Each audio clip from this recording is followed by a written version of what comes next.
see if he hit it already. Yeah, I'm a star like Mauritius. Running up the numbers like Aisha's. Yeah, I be sliding, I be creeping. Girls these days, they just don't know how to keep it.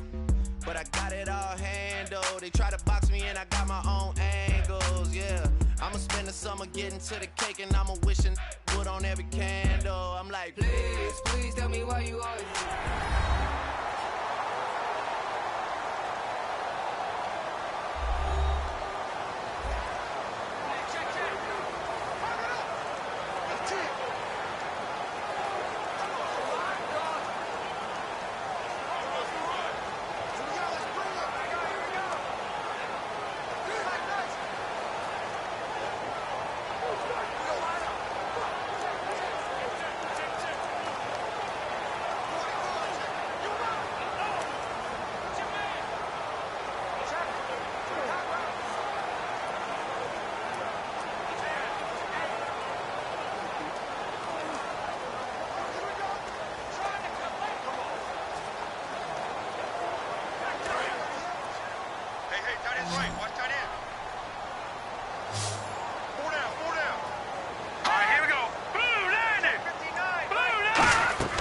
From the shotgun, he'll look to throw. Finding time. To the sideline, and oh, a nice catch there. Made sure the feet were inbounds, and they were. Was that a receiver? Yeah, actually it was. There's a running back who was a receiver on the play. Ike's been spending time in the receiver drills getting his feet down. Well, those guys out of the backfield, they got to be good, agile with their feet. He showed the agility there with a toe tap. No doubt about it. It's like he'd run to ballet school. Got the toes down and stayed in bounds. Second down now after the pass completion.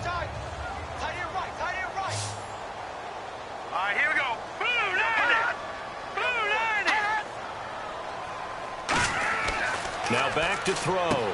Right side, there's Decker.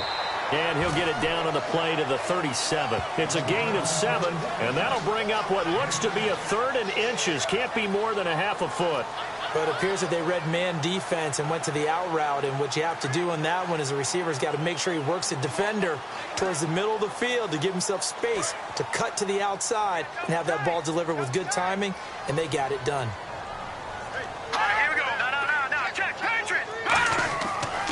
And on the ground they go with the running back. And he's able to pick up the first down here before he goes down at the 26. Whenever we meet with coaches and they always talk about wanting to establish running the football, it's oftentimes with a good tight end who can control the line of scrimmage and the point of attack, and they're becoming harder to find because the colleges are giving us a whole lot of receiving tight ends, former wide receivers who can run, not necessarily block very well. In this case, though, we saw 2 tight ends on the field, both of them with the ability to block, and he ran the ball successfully behind that power set.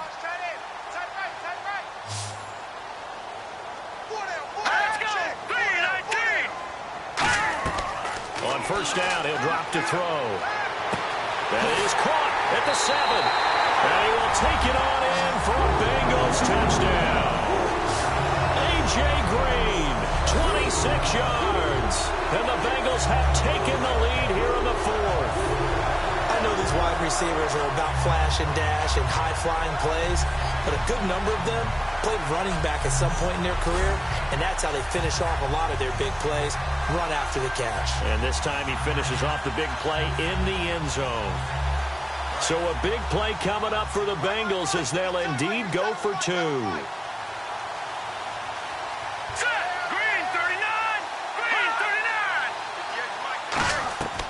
They'll look to throw. He's going to flip one out here to his running back. And he'll get into the end zone as the 2-point conversion is successful. So they make the decision. They want a 3-point lead versus a 2-point lead, and they got it. Yeah, at this stage of the game, it seems like the exact right thing to do. Put a little pressure on your defense, but the biggest thing now is you're making the other team chase you.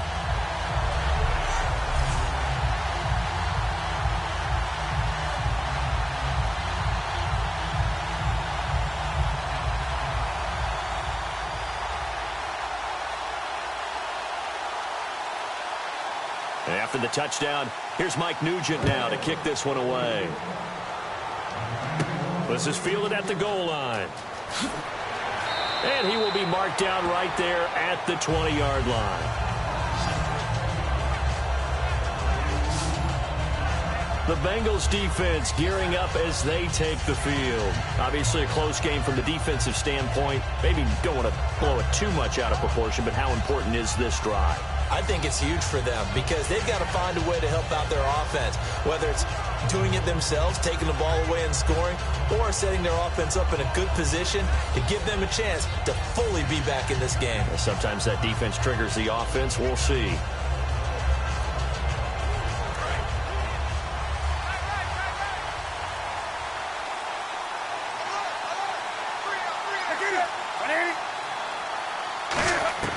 Now Newton on first down. Wide open receiver complete. Give him 27 yards that time. And that leads to a Carolina first down. And at this stage, down in the second half, looks like they just wanted to find a way to get it in the hands of their playmaker, and they did. I think you're exactly right. I don't think the coordinator's looking at his play sheet and trying to figure out which play will work well. He's trying to figure out how to get the ball to the playmaker that you just described. Looking down at that sheet, you find people plays, not necessarily X's and O's, and that's exactly what they did there. Single, slop. Hey, you're on an island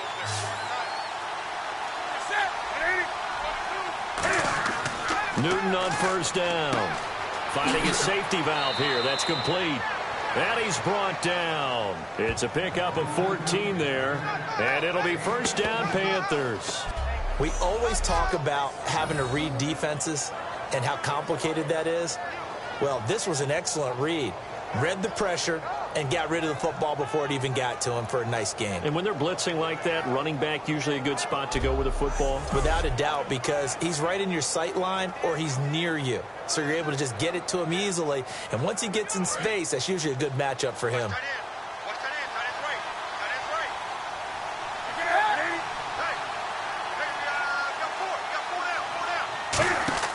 Now a play fake here on first down. Looking for Benjamin, but it's intercepted. A great read, and it's picked off. And they will take over at the 26-yard line. Well, this is a defense that can confuse even the best of quarterbacks with their zone schemes. And here you've got a linebacker that's going to stay at home and just sit down in that zone. And this one basically comes right to him.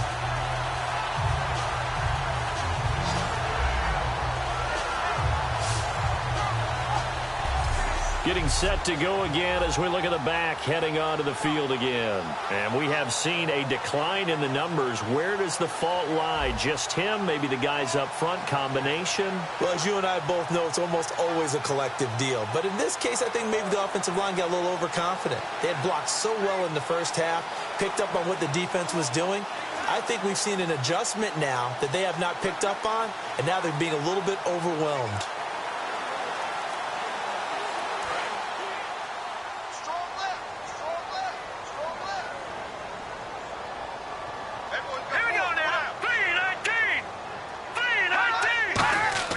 They go play action here on first down. Going for the deep ball. He's got a man complete. And all the way in for a Cincinnati score. A big play there. 73 yards. And the Bengals are able to grow their lead. And that time he came out of the slot for that big play downfield for the score. I think what we just saw there, partner, is what we call scheming a guy open. Put him in the slot, know that he has tremendous speed. What you're doing with your other receivers is likely running shorter routes to draw the attention closer to the line of scrimmage, to give him a chance to get downfield and turn it into a one-on-one route, often against the safety. You like your odds when he's running against the safety. His speed usually wins, and it did on that play. And his guys will take a 10-point lead.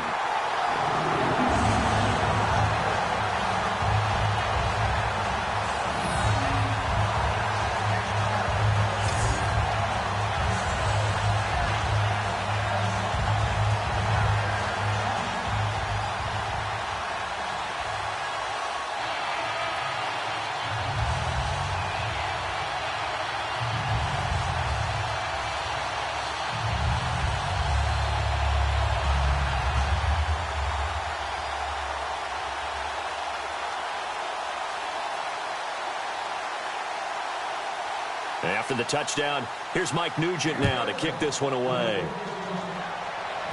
Far Ozzie Whittaker now on the return. He'll bring it back to just about the 25. Call it the 24-yard line. Carolina getting set to take the field. Looked like they had something going last drive. Then the interception happened. Will they recover? The memory they need to keep with them is that they did have something going. They were moving the ball on offense, had a nice sequence going. Don't worry about the other part. You can't get that back. Let's go back to what you were doing well before. I thought you were going to say they need to have no memory, but remember the good part, forget the bad. I like that even better.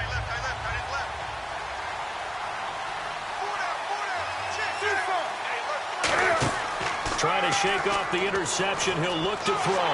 And they get to Newton and take him down for the sack. Sheldon Richardson in there to drop him, and it'll be a loss of about 8. And a play like that, with how far he had to go to make that sack, shows how athletic defensive ends have become in the NFL. And not just athletic. This is coached in a big way. Run to the football at all times. How about him never giving up on it and pursuing all the way across the field?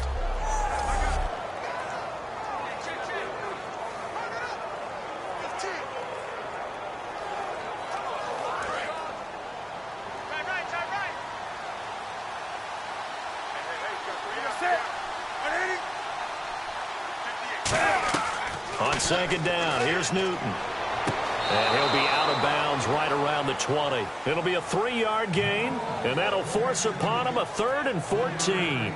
Let's make this one simple. What a catch, especially the finishing part of getting his feet in bounds, toe tapping, and, of course, foot dragging. A little tapestry, if you will. Oh, I like it. Short of the sticks after that completion, and now it's 3rd down for this offense.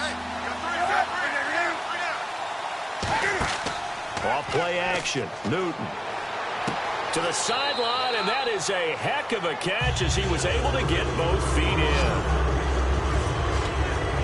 I know where we're headed on this. Terrific catch, gets his feet down, sets up a 4th down and short situation.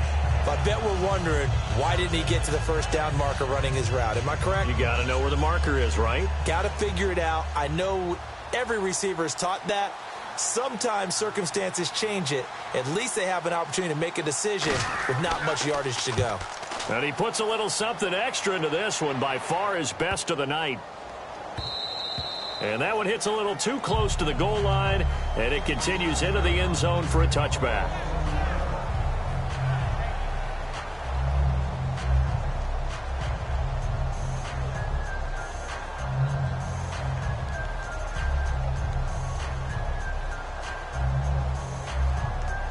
The Bengal offense now gets set to head back out onto the field. And following that long touchdown pass, a one-play drive last time, see if the defense, you know they're ready. They don't want that to happen again. And you would have thought they would have been ready the last time. That's what you work on all the time. Make sure that no one gets behind you. That's the cardinal sin of defense, not giving up the long pass. They did. Let's see how they adjust.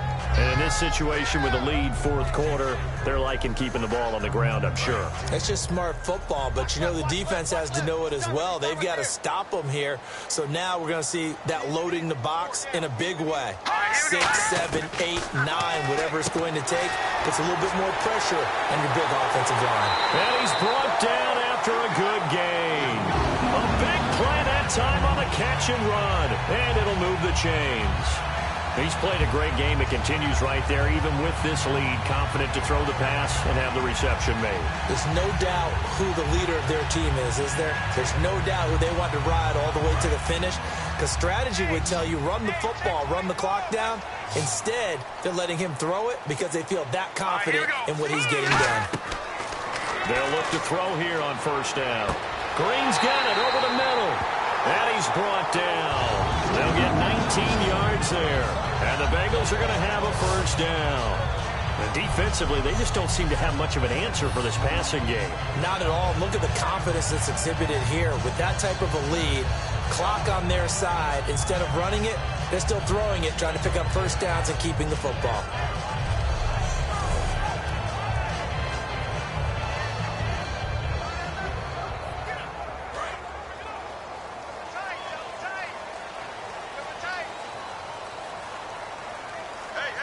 Hurry up, hit it! And they'll go with the ground attack here. And he went nowhere. He'll lose yardage back to the 29. That's going to go as a loss of a yard, and it'll be second down. The fourth quarter here, they've got the lead. They want to keep it on the ground. That's what they're doing. Smart football. Keep the clock grinding. Keep it going. But you got to figure now, they're going to see more people stacked up at the line of scrimmage as they try and bleed it out.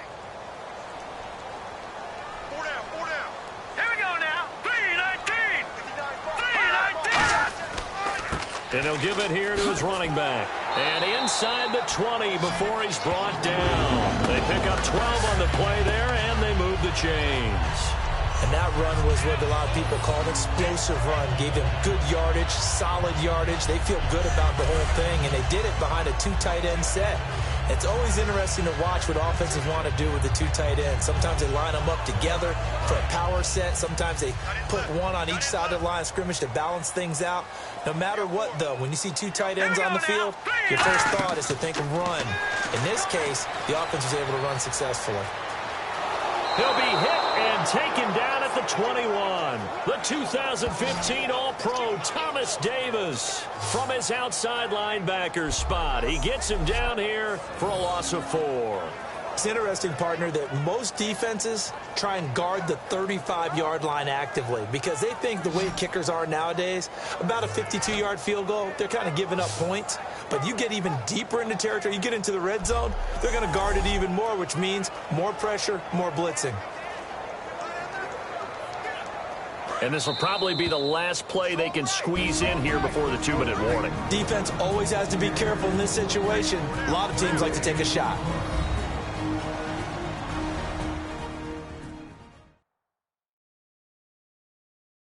So the Bengals in possession of the football here as we get you reset. And let's see what they've come up with offensively after having time to talk it over.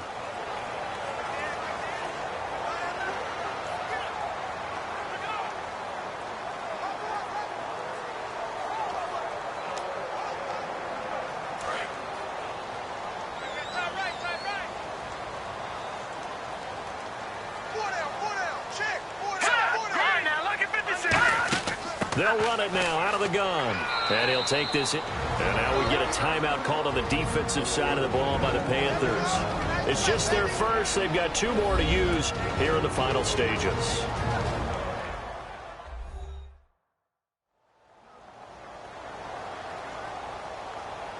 All right, so the timeout over and all 11 men back out onto the field for the defense.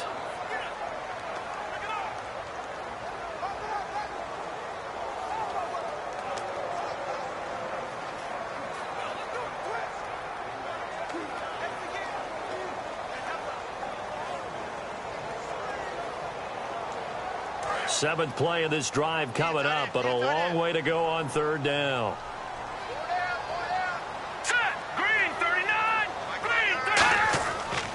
They stay on the ground. This time it's Hill. And he's able to pick up the first before he's brought down inside the 5 at the 4. The Panthers are going to take another timeout. That'll be their second, so one more chance to stop the clock here. And we'll be back.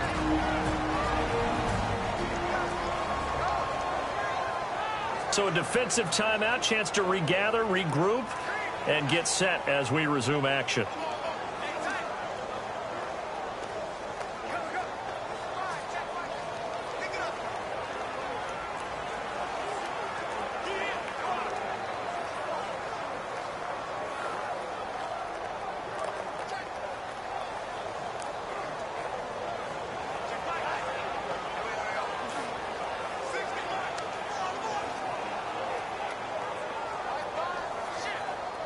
And a new set of downs here after picking up the first on the ground.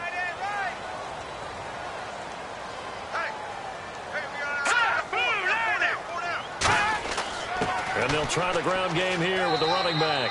And just a short gain that time as they're able to get him down. And play is stopped here. Timeout. It's the defense calling the timeout here. That'll be their 3rd and final stoppage here as we step aside. And now following that timeout, the defense back out onto the field.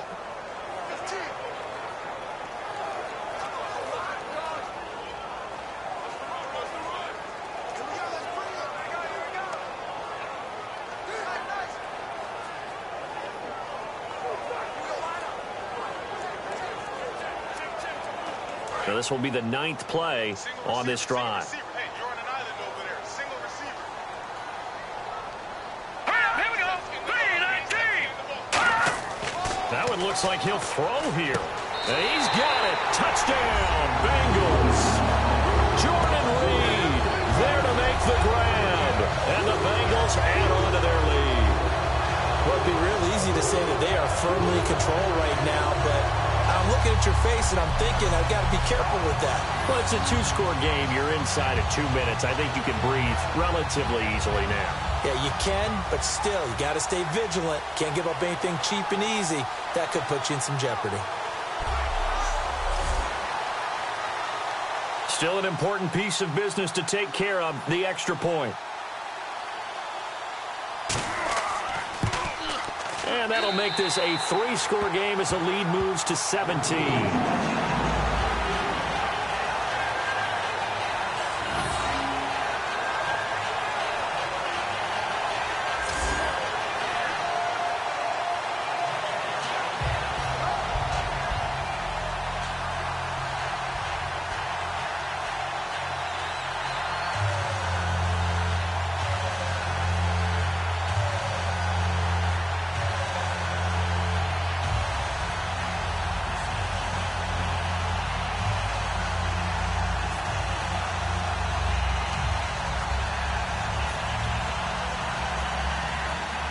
After the touchdown, here's Mike Nugent now to kick this one away. This is taken at his 4. Oh, a nifty juke there. Not much fun for a guy trying to tackle him.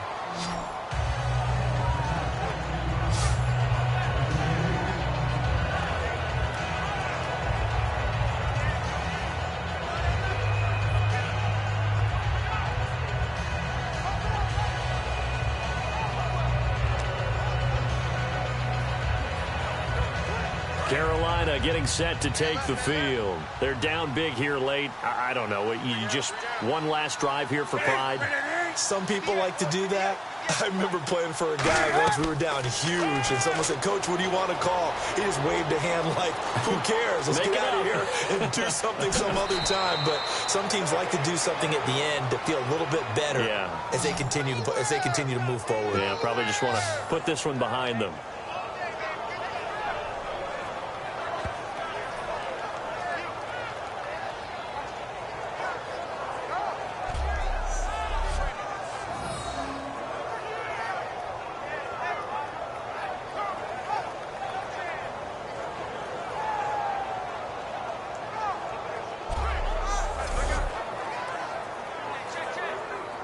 The offense lining up 1st and 10. They come out 5 wide, 3 of them to the right side. On 1st down, Newton. This is caught inside the 15. Touchdown, Carolina. Ted Ginn. 2 catches, 2 touchdowns here so far. And the Panthers are able to cut into this lead. And that touchdown puts us in a position to have a discussion, doesn't it? Now it'll be a 2-score game after the conversion. Yeah, I mean, there's no doubt with a 2-score game they're going to have to onside kick it. We'll just see if they've got a miracle up their sleeve. And you wonder what onside kicks they're going to use and in what sequence if they hope to have a chance to win this game. Gano now to add the extra point. And the lead is trimmed down to 10.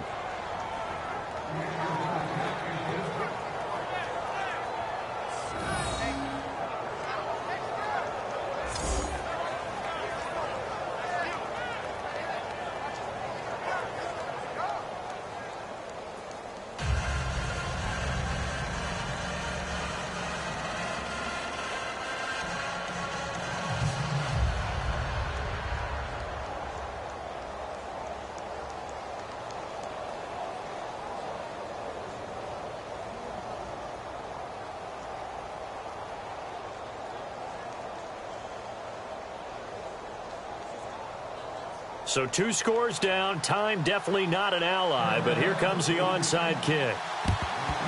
And this is going to be snuffed out. The Bengals recover. They knew they needed a miracle. They had to have that onside kick. They didn't get it. Well, as we knew, even before they put the the toe to the leather on that one. Their chances of getting that done, slim and none. And I do believe we saw Slim just leave the door, didn't we? We did indeed. I think we're down to none.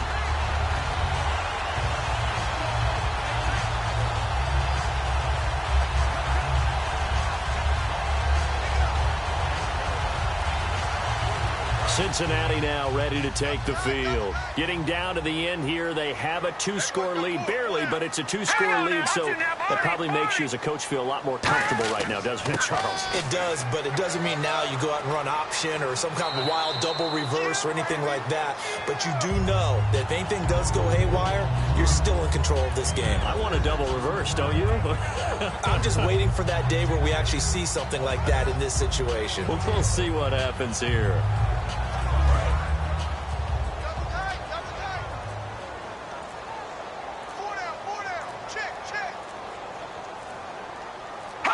The Bengals go down to a knee in the victory formation.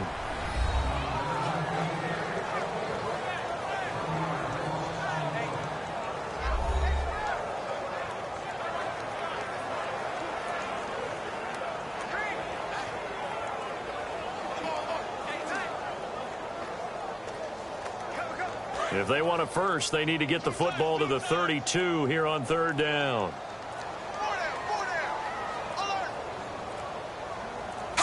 Down to a knee one more time, and that should just about do it. A lot of scoring. There's no doubt about that in this one, Charles. Points, they were not at a premium. They were pretty easy to come by. They were, but it was fun, wasn't it? Because both teams finding ways to click. And you know people who love this game, they also love baseball games that are 14-11 with 3 or 4 home runs mixed in.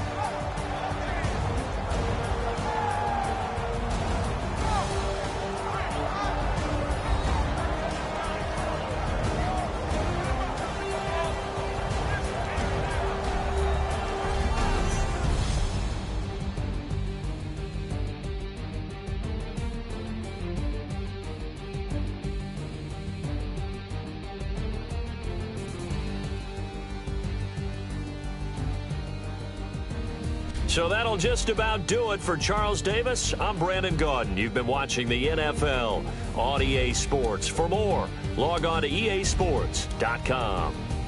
It's a win for the Bengals as we say so long from Cincinnati.